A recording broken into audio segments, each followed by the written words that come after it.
மனிதன் வாழ்க்கையில் ஒரு சிறு பருவத்தை மட்டும் அடிப்படையாக கொண்டு எழுதப்பட்டது தான் சங்ககால இலக்கியங்கள். ஆனால் ஒரு மனிதனுடைய பிறப்பு முதல் இறப்பு வரை அவனுடைய அனைத்து செயல்பாடுகளையும், எதிர்நிலை தலைவனுடைய செயல்பாடுகளையும், கதைத்தலைவனுடைய வாழ்க்கை, அவன் செய்யக்கூடிய அனைத்து நல்லது கெட்டது அனைத்தையும் சொல்லக்கூடிய ஒன்று தான் காப்பியங்கள். காப்பியங்களை எழுதக்கூடிய ஆசிரியர்கள் படிப்பதற்கு எளிமையாக புரியும்படியாக பெரும்பிரிவாகவும் உட்பிரிவாகவும் அதை பயன்படுத்தி வைத்திருக்கிறார்கள். சிலப்பதிகாரத்துடைய பெரும்பிரிவு காண்டம், உட்பிரிவு காதை. மணிமேகலை பெரும்பிரிவு இல்லை, ஒரே பிரிவாக காதை மட்டும் இருக்கிறது.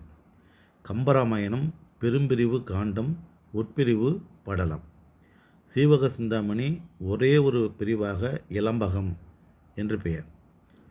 ஐஞ்சிறுகாப்பியங்களாக இருக்கக்கூடிய நீலகேசி, யசோதர காவியம், நாககுமர காவியம், இந்த மூன்றும் ஒரே பிரிவாக சருக்கம் என்று அழைக்கப்படுகிறது. வில்லி பாரதம் என்ற வைணவ காப்பியம் ஒரே பிரிவாக பருவம் என்று அழைக்கப்படுகிறது.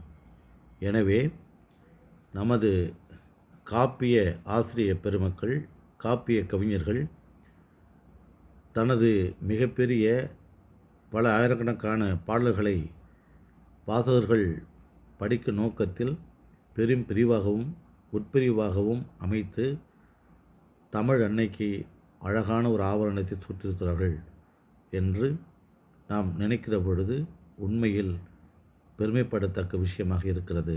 நன்றி, வணக்கம்.